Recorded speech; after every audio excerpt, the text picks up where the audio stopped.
Hi everybody, welcome to my home. Today I'm going to tell you a little bit about myself before I show you around the van, but I'm not going to go into great detail because Bob Wells has done an in-depth interview that will be showing on his YouTube channel soon.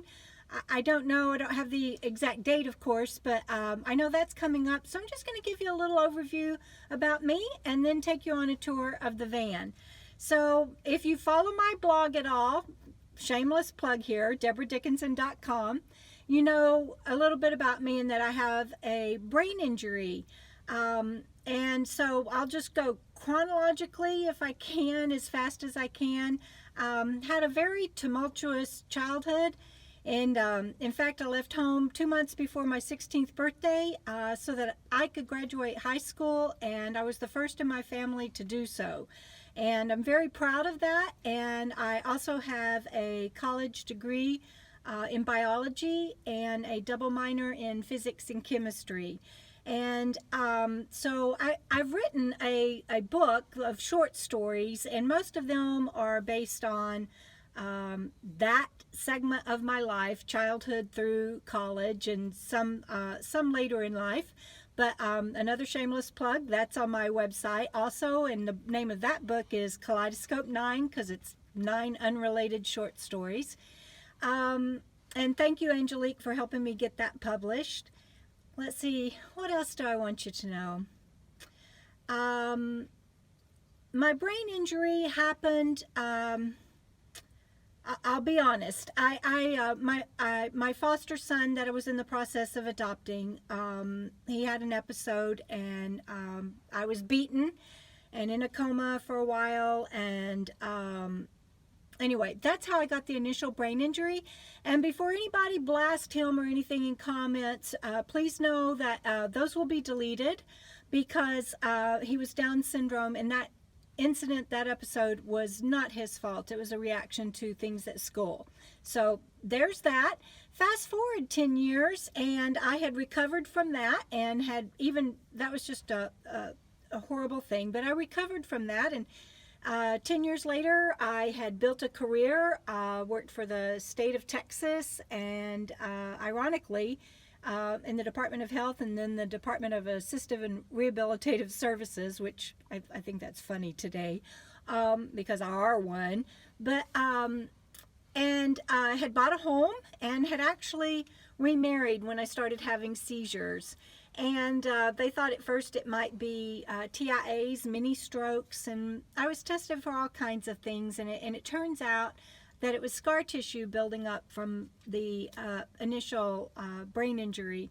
So now, fast forward 10 years later, and I'm living in my van. And I love my van, but wow, it's been a different journey. I'll say that much. I've had a varied career. And in addition to working for the state, I've taught middle school science. I love 7th and 8th grade. Everybody thought I was insane for that, but I love that age and love seeing the light bulbs go off and seeing them learn. My last job was at Goliad State Park in Texas, and I really enjoyed that. And I went there trying to remain independent, trying to do what I could to be self-sufficient, and clearly that didn't work out. Can't stay employed when you can't even run a cash register in the front store. There's not much they can do with you even at a state park. So it's been a long journey to get here. I am on disability now. I hope that'll change someday. I keep trying. We'll see, but it took us several tries to just get this shoot because I've been having a hard time lately, and if you've watched my other videos, you know that. So I also just want to say, you know, and in all of that, we know that that's not us, right?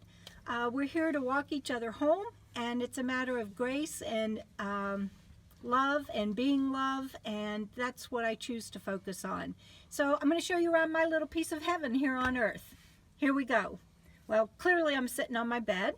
Over here is my kitchen, And I just love this. And I've had friends that have helped me with all of this over time. Bob Wells and Jamie Dimon of Enigmatic Nomadics helped me by building the bed. My friend Colvin built this kitchen for me, and it was actually based on a shelf that had been behind the bed. So this has just been a series of changes inside my van. That shelf used to be back here, and I don't know if you can see this or not, but this is a big open space, about 6 to 8 inches, where I can put my chair and things like that from outside. And my Renogy panel, I do run. I have solar right now on a 100-watt foldable, I think they're called suitcase solar panel. This is my controller, and my inverter is back here. And so that's how all of that is set up. Underneath this shelf where my burner, my stovetop is my groceries. And in here is my dishes. And later I'm going to do a video about how I organize my van, and I'll show you things like inside my drawer. This is what normally people would have in their medicine cabinet in their restrooms, for example. My makeup, just different things like that. And I do bungee these drawers down really well when I travel, so they're safe and secure, and they're bolted to the door in the to the wall in the back. My clothes in the other 3 drawers that's just like this are my undergarments and pajamas, and the middle drawer is my layers, like my scarves, my gloves, my hoodies and things like that. And then the bottom drawer over there is everything related to dogs. And so and behind that, I'll show that to you in a minute.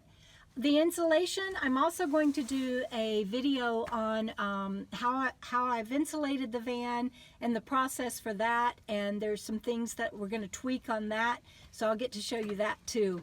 But that's the back part of the van. Thank you for being here. Let's go to the front and see what it looks like.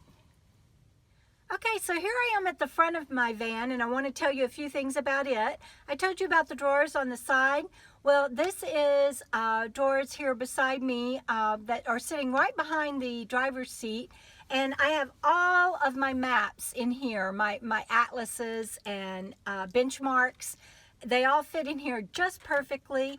And then in here is all of my tools and household items, and then above that is electronics. Underneath here, I hope you can see this shelf. Underneath here is my heater and my large propane tank back behind here, and secured very well when I drive. And I'll do a video later on how I keep warm. I hang my Mr. Buddy portable heater right above my head when I use it. Right now it's a beautiful day, 70 degrees, 50 at night, so I'm not having to use the heater. And I'm going to do a video later on about how I keep warm, and you'll see how I set that up and everything. Let's see, what else? Oh, underneath the drawers here, the big drawers that I was showing you earlier is my water and my shoes, and back up the green bottles of propane. Over here, I took out the door that was between the seats and left the black metal panels so that I would have something to hang my coats on.